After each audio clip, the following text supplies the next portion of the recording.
En fait, le livre, la première phrase qu'on découvre quand on ouvre ce livre, la voici. Je ne vais pas la commenter. Je suis né dans une famille où l'on ne lisait pas, n'écrivait pas, où il n'était pourtant question que d'écriture, de lecture. On en parlait sans arrêt.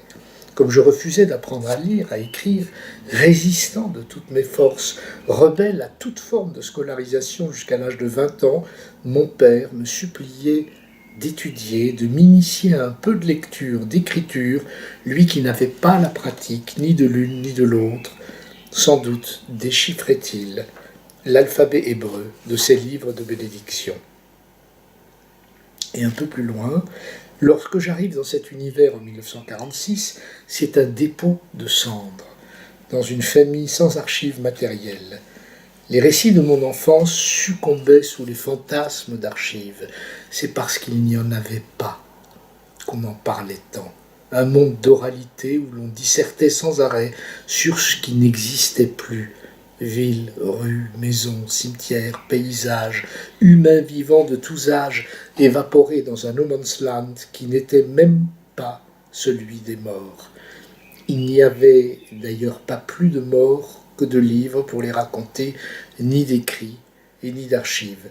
Il n'y avait qu'un monde balisé par la mort d'une radicalité, d'une disparition, un univers qui avait donné lieu à un outrage à la mort. Dans un tel contexte, le plus étrange pouvait paraître la joie du petit garçon né de la survie. Je dansais par-dessus les flammes de ces bûchers invisibles pour l'enfant.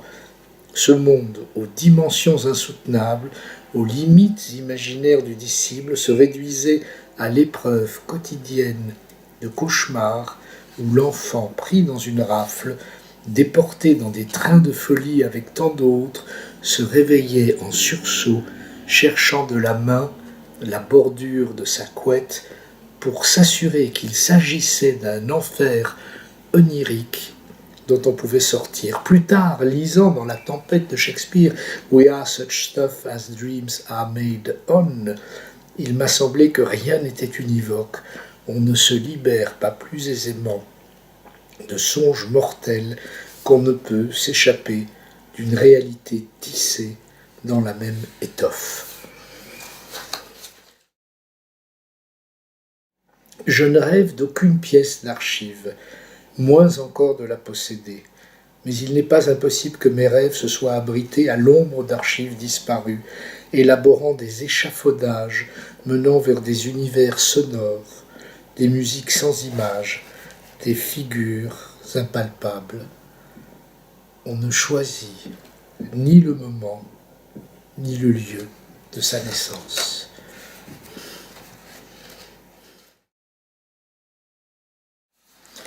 Je vous lis 2-3 passages du chapitre qui s'appelle « L'inassimilable ».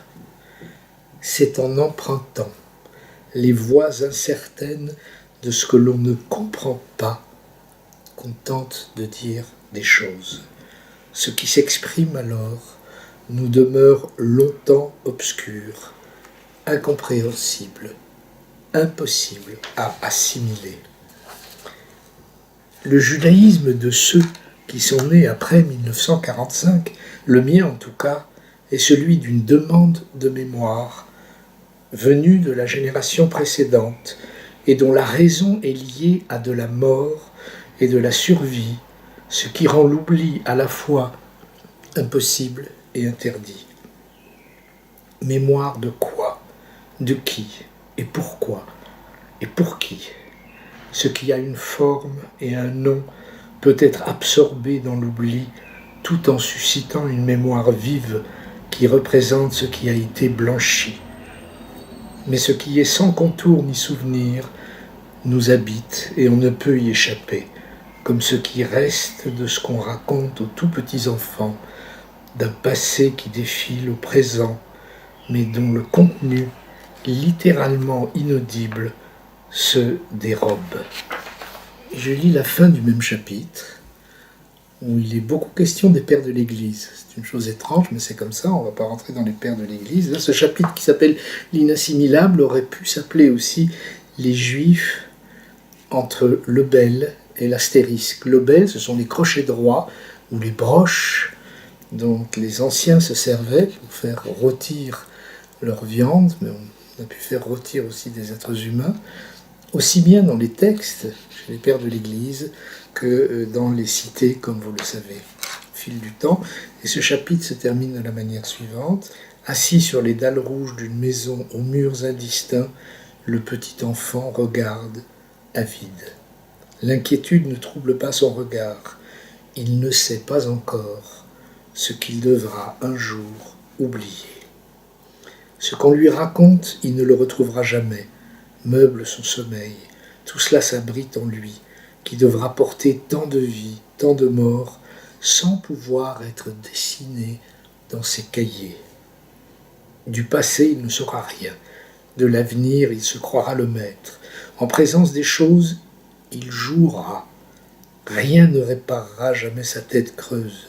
C'est tout ce qu'il ne retient pas qui l'habite, tout ce qu'il ne sait pas qui le guide.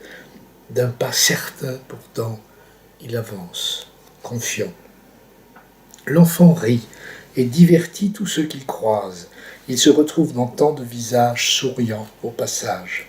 Et quand une larme enfin vient combler un regard, il sait le mort tout proche et le serre dans ses bras en pleurant.